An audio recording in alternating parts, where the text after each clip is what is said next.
آدمی کا دماغ بھی تھوڑا چکرانے لگتا ہے، بلکہ آدمی بولتا ہے ارے اتنا ایسا ہے تو زندگی گزارنا ہی مشکل ہے بھائی، جینا بھی نہیں جینا، کیا کھائیں گے کیا کریں گے پھر، ہے مسئلہ تو ویسے ہی ہے۔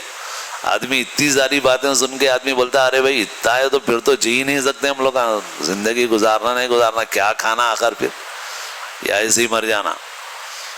تو بھائی بات تو دیکھو ایسی ہے، اب ہم اس کو پوری طرح ختم نہیں کر سکتے تو اس کو کم کرنا ہے، کم کرنے کے طریقے بتا رہے ہیں کہ بھائی آپ اس کو کم کیسے کریں آپ اس کو۔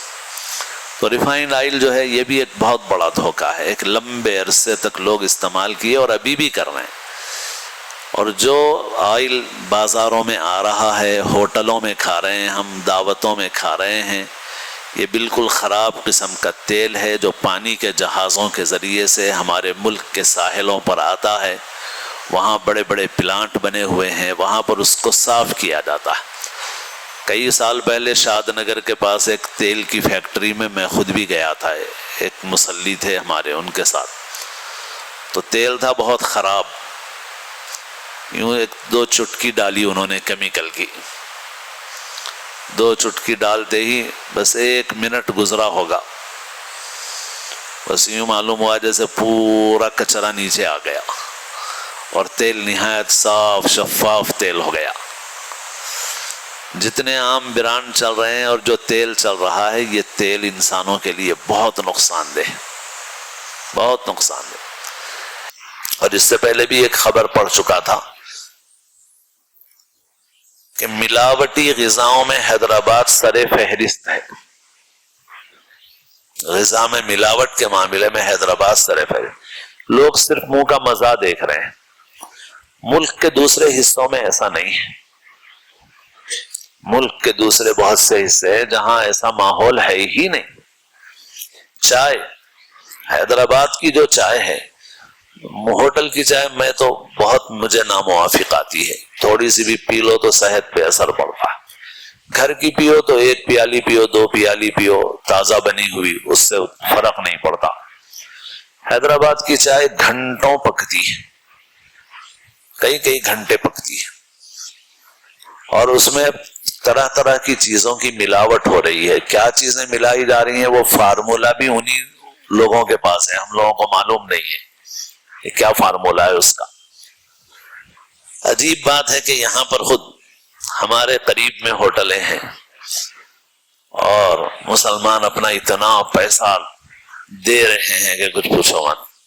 ہاں، تھوڑی عقل سے بھی کام لو بھائی، تھوڑی عقل سے۔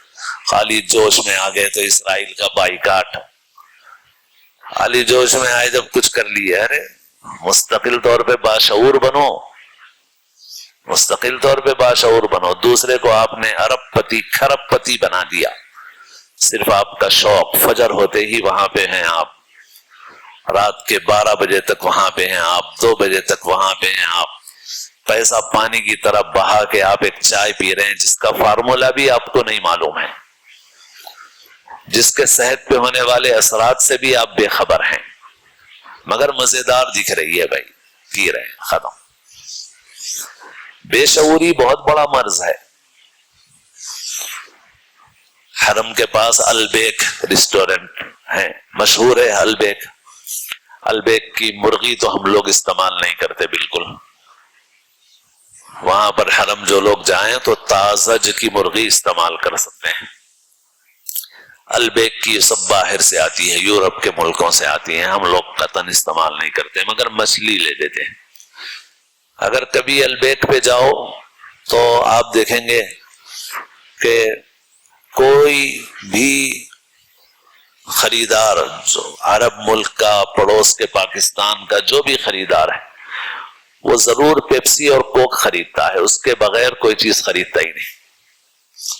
وہ تو ہمارے جیسا کوئی ایک آدھ دیوانہ نظر آتا ہے جو نو پیپسی نو کوک بولتا ہے، ہاں پانی کی بوتل دے دو بھائی۔ باقی جتنے کے جتنے ہیں 99.99 پاکستانی عرب پورے خریدتے ہیں۔ میں بولتا ہوں کہ بھائی البیک والا 1 ریال 2 ریال فی سبیل اللہ خرچ کرتا، مگر اس سے بڑا چندہ تو ہم پیپسی کوک والے کو دے دیتے ہیں۔ اس سے بڑا چندہ تو ہم دے دیتے ہیں پیپسی کو۔ تو بہرحال کیا کرنا ہے بھائی، ایک تو گھروں میں بھی مزاج بنانا ہے کہ یہ جو مسالے ہیں، گرم مسالے ہوں، مختلف مسالے اچھی چیز ہے صحت کے لیے، اور جو بھی مسالے جس علاقے میں ہیں وہ وہاں کی آب و ہوا کے اعتبار سے وہ مسالے، جیسے ہم لوگ مونگ پھلی استعمال کرتے ہیں، تل استعمال کرتے ہیں، خشخش استعمال کرتے ہیں، تو یہ ڈبہ بند لانے کے بجائے ثابت لاؤ۔ گرائنڈر اللہ نے دے دیے ہیں، پہلے تو سل بتے پہ پیسا جاتا تھا، اوکلی میں پیسا جاتا تھا، اب کم از کم مشین میں پیس لو، مگر لا کے پیسو، اپنا نیچر کی طرف آؤ، جتنا ہو سکے نیچر کی طرف آؤ، یہ بہت ضروری ہے۔ شکر اور نمک کا کیا ہے بھائی، تو شکر کا استعمال کم کریں، گھٹاتے جائیں اس کو، اور نمک میں اب وہ لال نمک مل رہا ہے آسانی سے، اور چھوٹی بڑی کمپنیاں بھی اب اس کو فراہم کر رہی ہیں، اور بازاروں میں بھی مل رہا ہے۔ ایک صاحب جو، اور یہ پاکستان سے آتا ہے یہ لال نمک، ایک صاحب جو اس کا کاروبار کرتے ہیں، انہوں نے بتایا کہ یہ ہمارے ملک میں پاکستان میں معاہدہ ہے کہ چاہے جنگ ہو مگر اس نمک کی سپلائی بند نہیں ہوگی، ضرورت کی چیز ہے، یہ معاہدہ ہے جس کی وجہ سے اس کی سپلائی برابر ہوتی ہے، اور وہاں اس کی پیداوار بہت ہے۔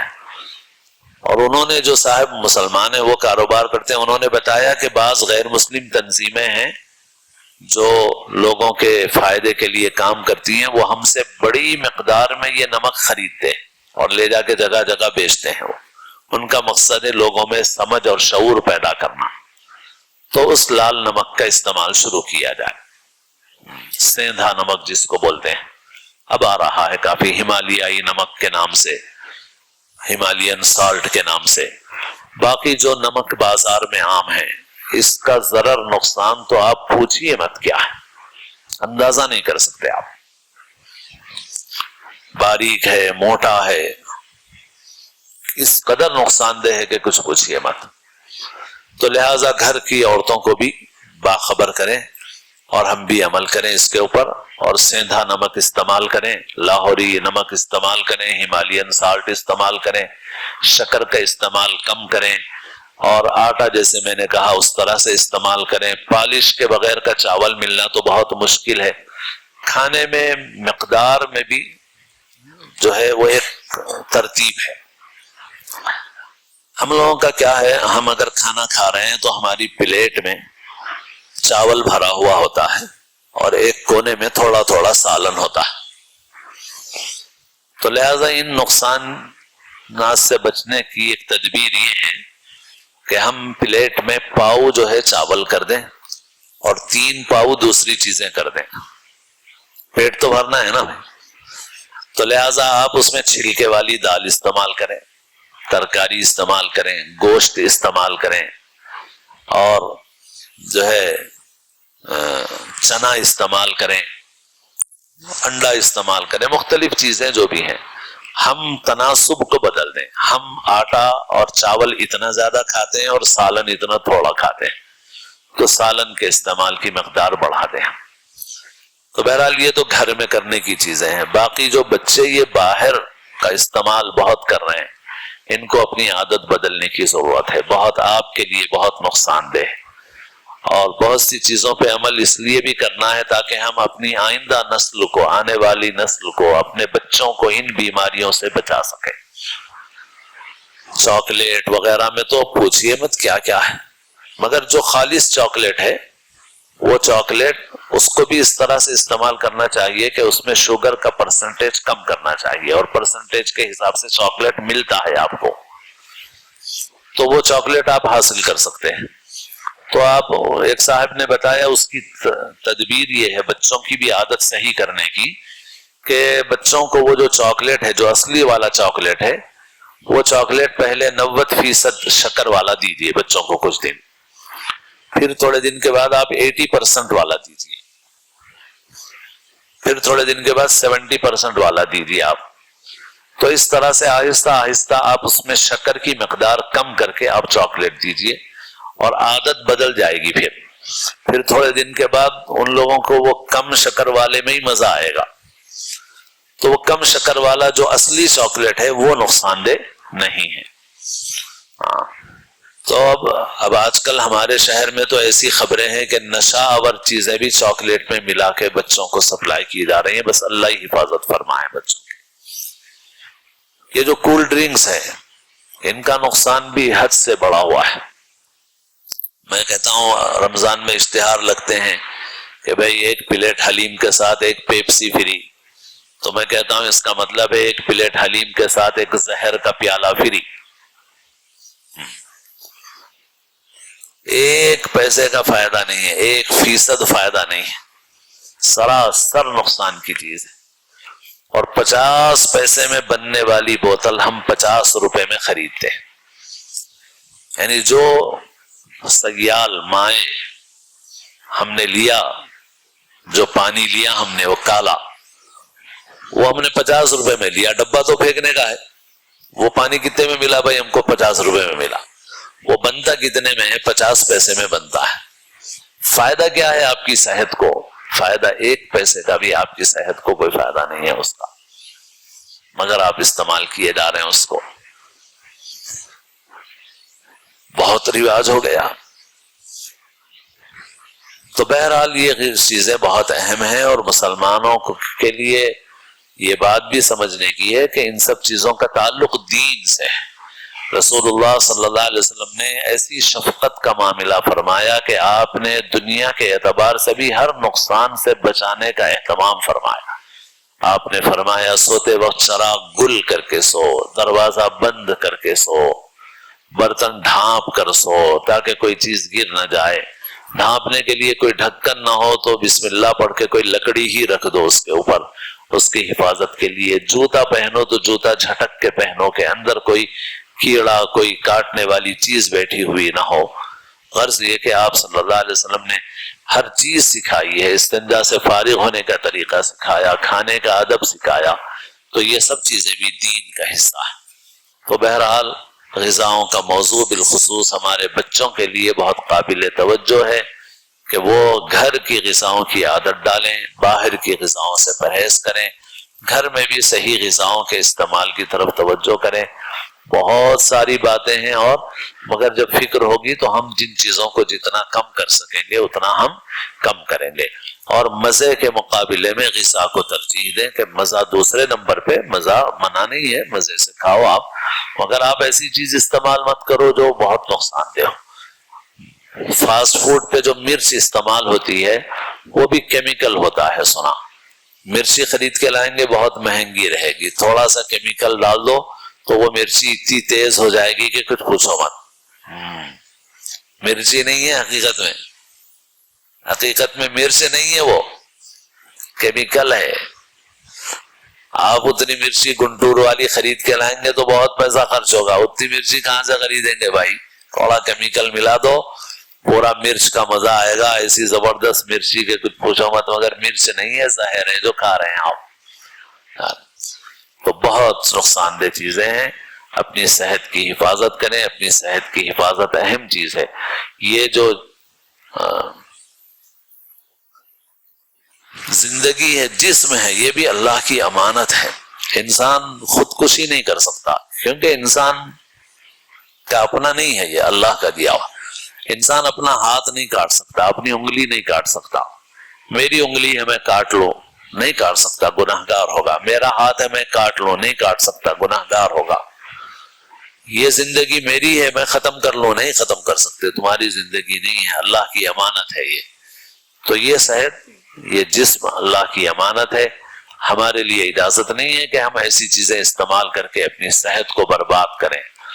پھر حلت و حرمت کے اعتبار سے بھی مسائل ہیں. لوگوں کے اندر پاکی ناپاکی, حلال حرام کی پرواہ نہیں ہے. صحیح بات تو یہ ہے کہ جہاں بڑی بڑی سپلائی ہے وہاں مسلمان سپلائی کرنے والا بھی ذبح کیے ہوئے جانوروں کے ساتھ مردار جانور بھی بھیج دیتا ہے.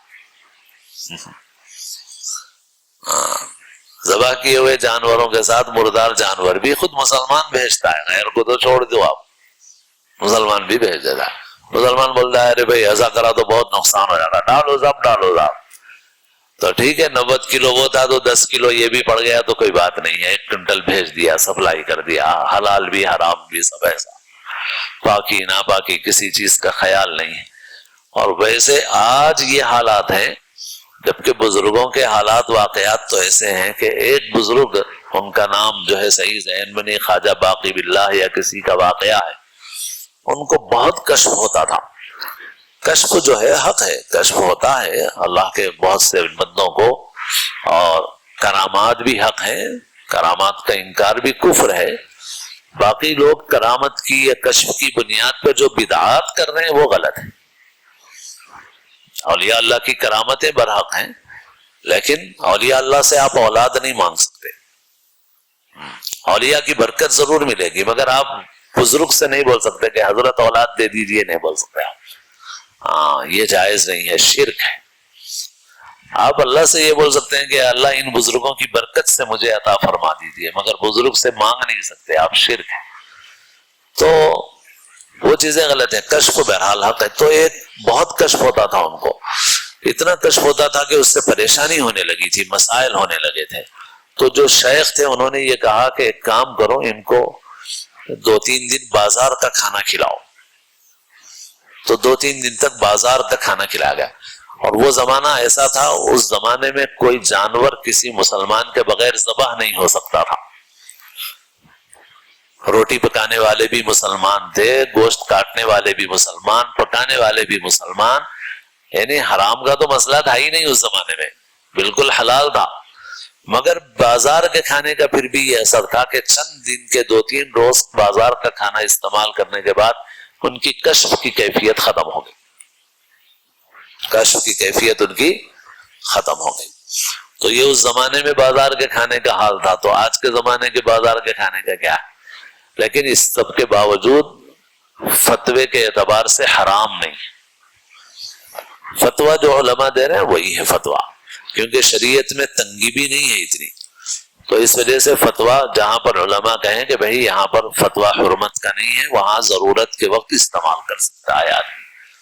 باہر جا رہے ہیں، سفر میں ہیں، مجبوری ہے، ضرورت ہے، اس وقت آپ استعمال کریں۔ بس بولنے کا مقصد یہ ہے کہ زیادہ آپ اسی کے اوپر نہ رہیں۔ جیسے بہت سے گھروں میں ماحول بن گیا ہے باہر کا ہی مستقل کھانے کا، یہ کوئی اچھی چیز نہیں ہے۔ اپنے گھر میں نوکر رکھو، ملازم رکھو، مگر گھر کا کھانا پکاؤ، باہر کے کھانے کو بس بوقت ضرورت ہی بس ختم۔